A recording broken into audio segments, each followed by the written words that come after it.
Welcome to another episode of the Health Coach Academy podcast. I'm your host, Omar Cumberbatch of omarcumberbatch.com. So excited to share this guest today. And despite the fact that we had both had hard deadlines this day when we recorded this episode, I really think this particular episode shines because Mitch McGinley is amazing.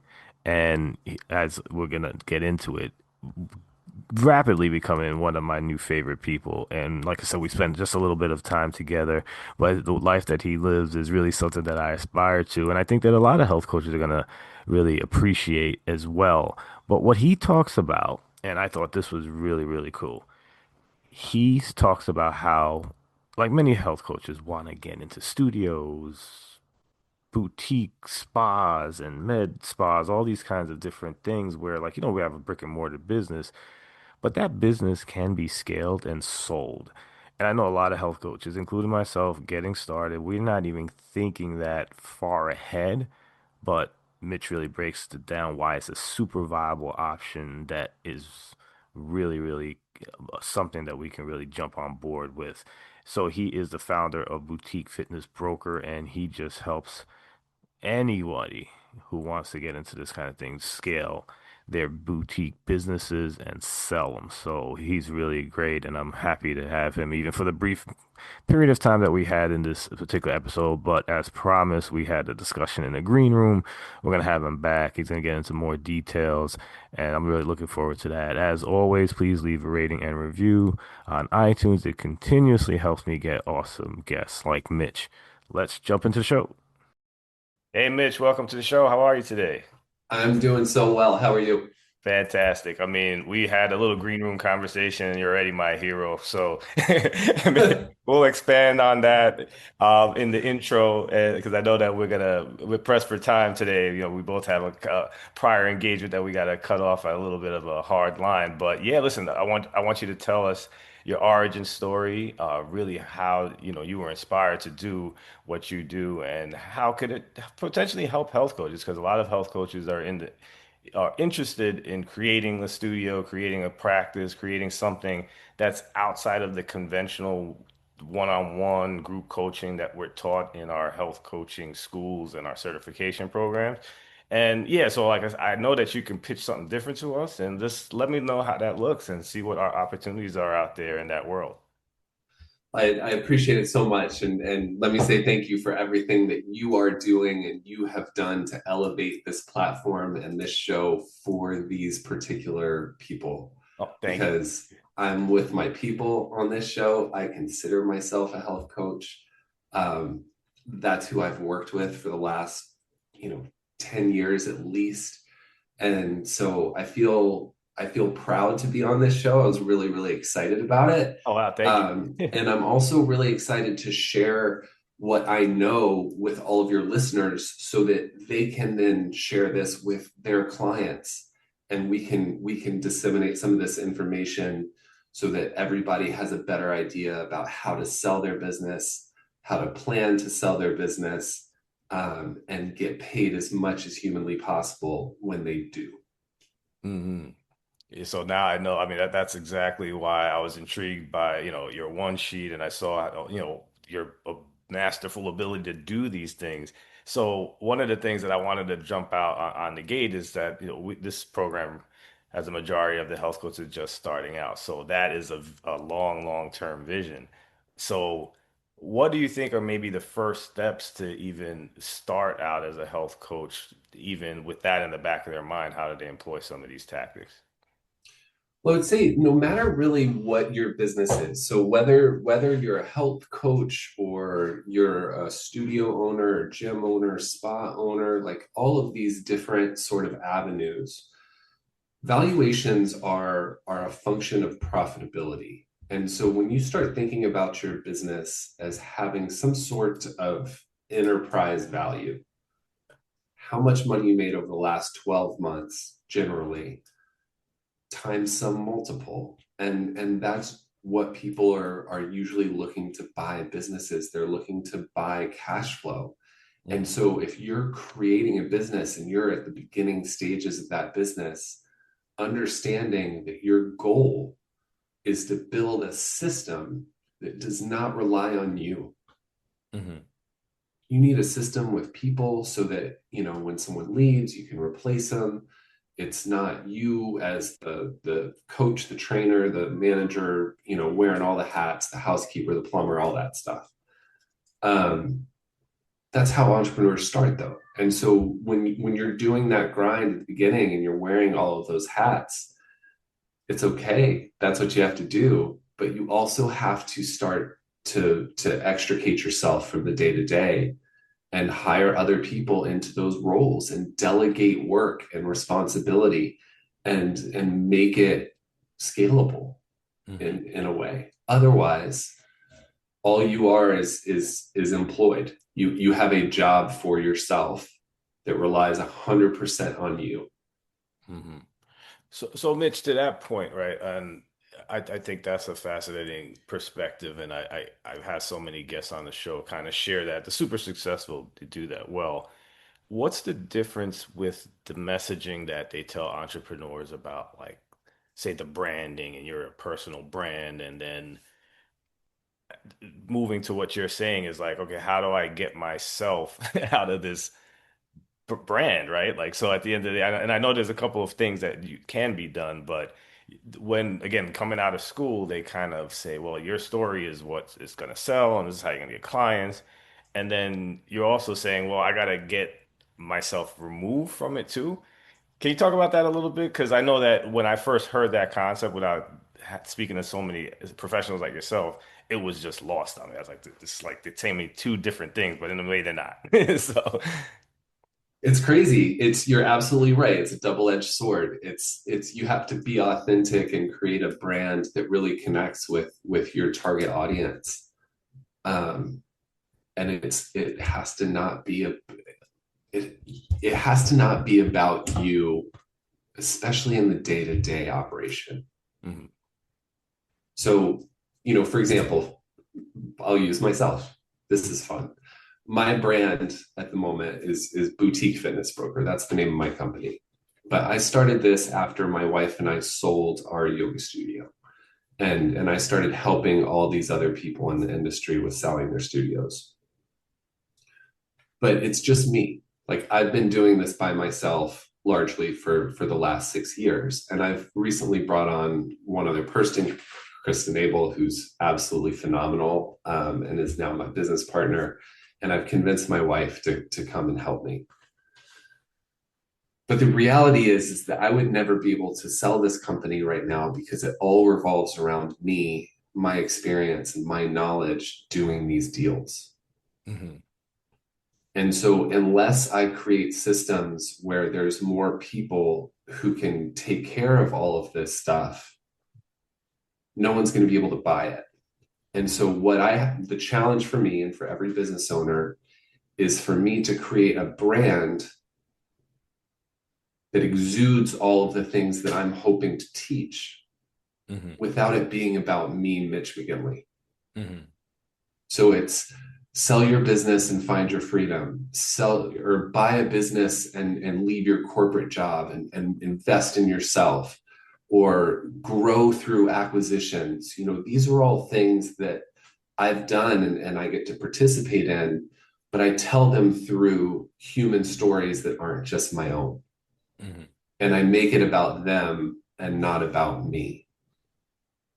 And so that's how you can still connect in an authentic way with your brand while not making it about yourself as an individual and put operational pieces in place to make sure that, you know, there's a GM to run the day to day or, um, a strong staff underneath you to take on some of that responsibility. Mhm. And I think that's a great way that you phrased it because I think a lot of people, when they think of this concept, and again, when I first started, you're anticipating you being the one that the clients are just running to. I don't want to deal with anybody but Mitch. And when you have a proper system in place, they do have access, but they may not have the access that a health coach who's a one-on-one coach can actually grasp at that the infancy of their health coaching business to see Yep. how you can separate from that and actually still exist kind of parallel. So I think that's fascinating. It's a dream for sure. I think it's a dream that we all have. Yeah. And especially like you and I are talking like as parents, young children, taking care of my parents at this point, like there's such a dream of being able to disconnect and not be the one to put out every fire. Yeah. And I don't know if we'll ever achieve that dream, but the closer that we can get to it, the better we're going to be. Oh, no, absolutely. Absolutely. So, like health coaches that you've worked with in the past, like what do they come for you like initially? Like I said, maybe my vision of what we go through is, just in my little world. Do they want to jump into getting studios and gyms and stuff like that right off the gate? And is that what they actually especially when they're just starting out? Let me ask you a question in response to that real quick. What kind of health coach are you imagining? Like, tell me a little bit about give me an avatar of a person.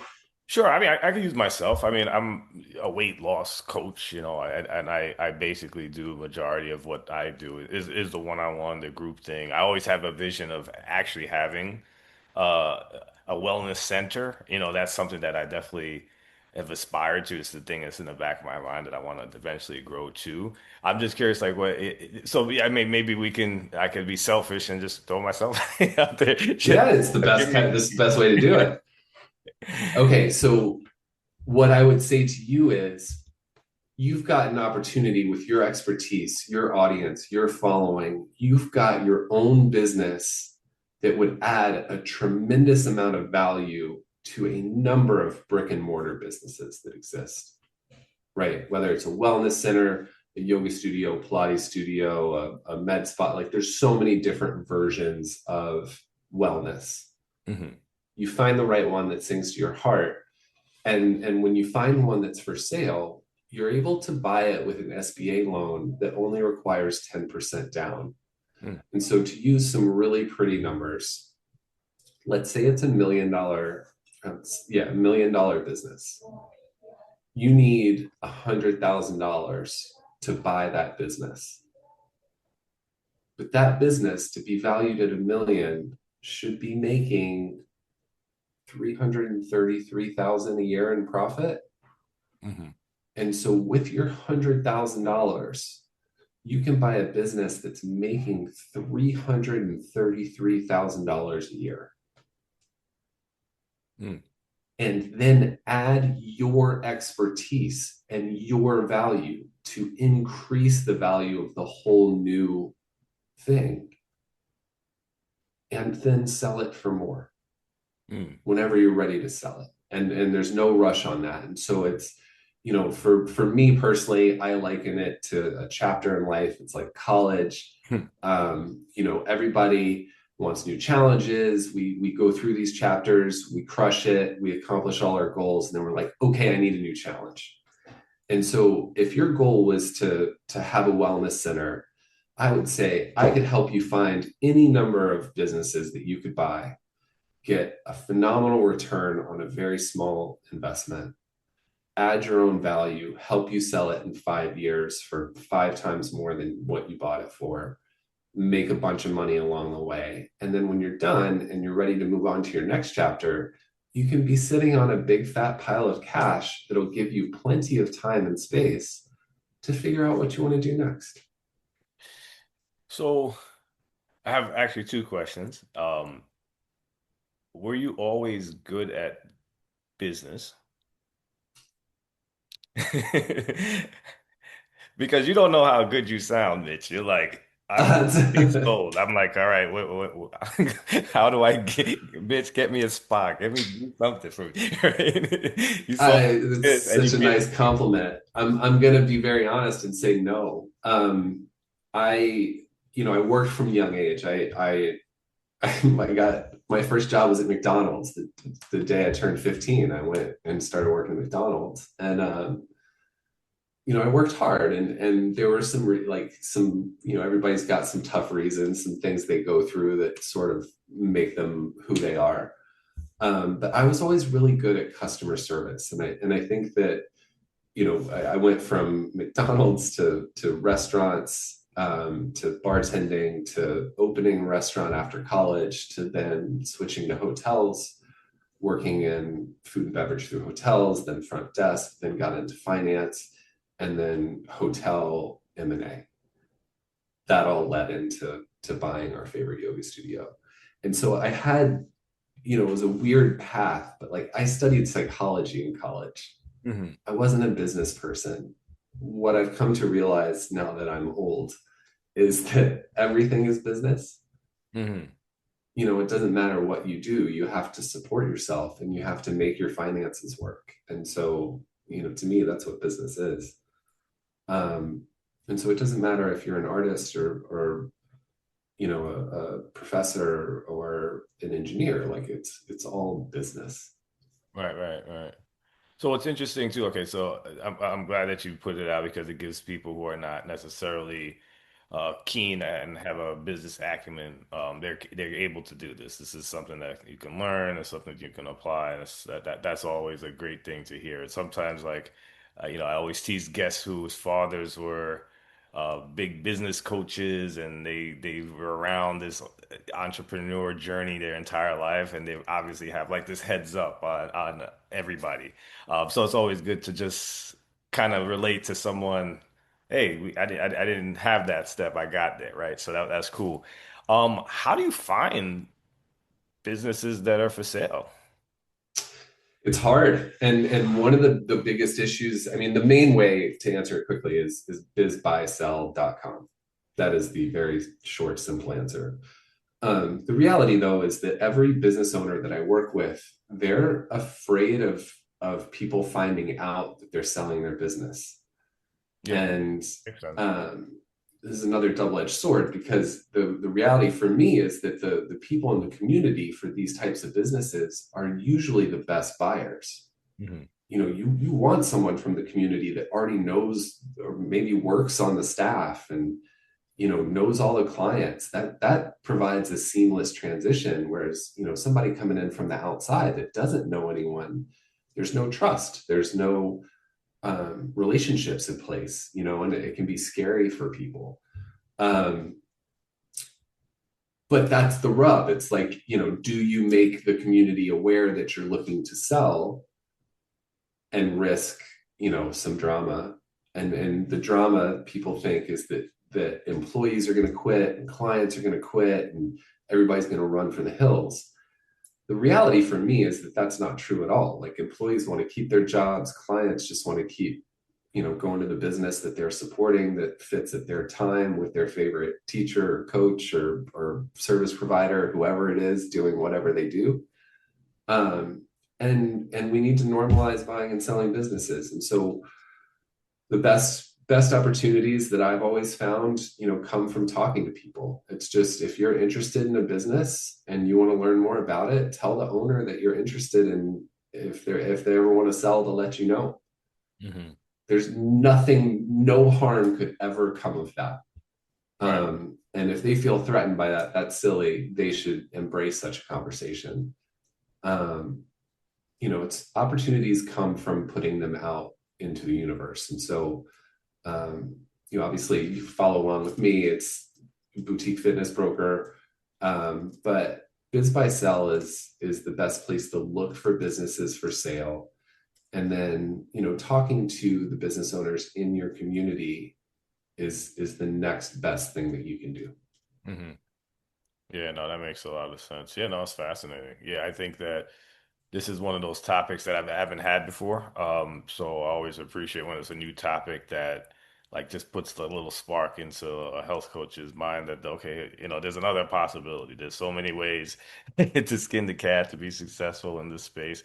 Yeah, Yeah, let me say something to that specifically, because when you're working one-on-one with people, again, that business relies on you being able to show up to work to get paid usually. Mhm. And God forbid that something happens that keeps you from being able to work for some period of time. That's a huge risk.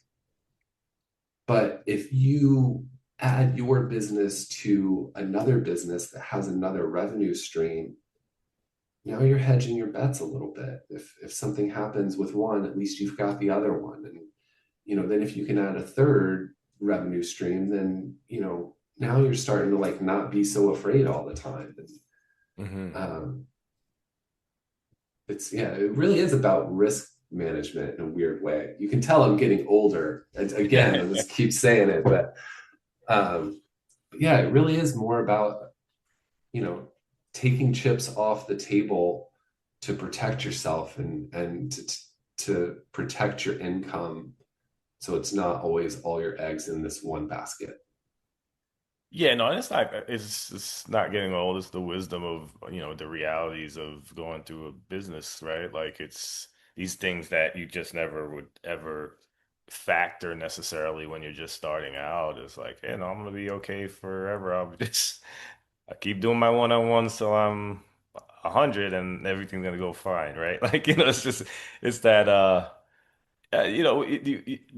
sometimes, we joke about the show. One of the reasons why I think the show's been so successful is because I think all of us were in the same boat at some time where we were more of the in the healing arts and not in the business mind, right? So when people like yourself make you aware of that, it's like, oh wow, I did not think of that. I didn't realize that. I do have to protect the business. So that's something that is absolutely the case. But Mitch, we gotta do a number two. I know we just scratched the surface. We just pushed a lot of Man, information into 25 minutes like we promised. So I wanted to just give you an opportunity to just let everybody know how to get in touch with you if they were intrigued by this program and they were looking forward for a second one, how to get in touch with you, what's your website, social media handles, all that good stuff. it's all boutique fitness broker.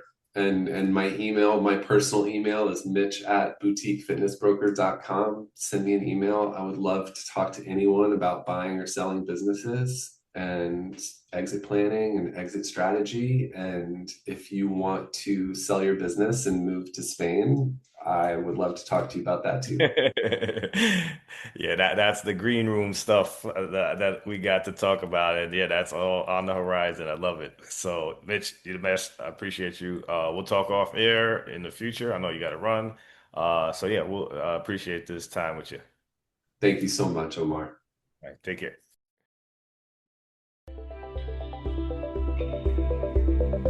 Hope you enjoyed listening to today's episode of the Health Coach Academy podcast. If you did, jump over to iTunes and leave a rating and or review. It goes a long way in helping get this message out to our fellow health coaches and people in our industry. Also, if you can, jump over to my website, omarcumberbatch.com, where I give out a lot of freebies, including my 5-day sugar challenge for people who are having issues with sugar. And also for health coaches, I have the book, Hidden. It's the 6 not so obvious ways to get your clients unstuck. Have a great day.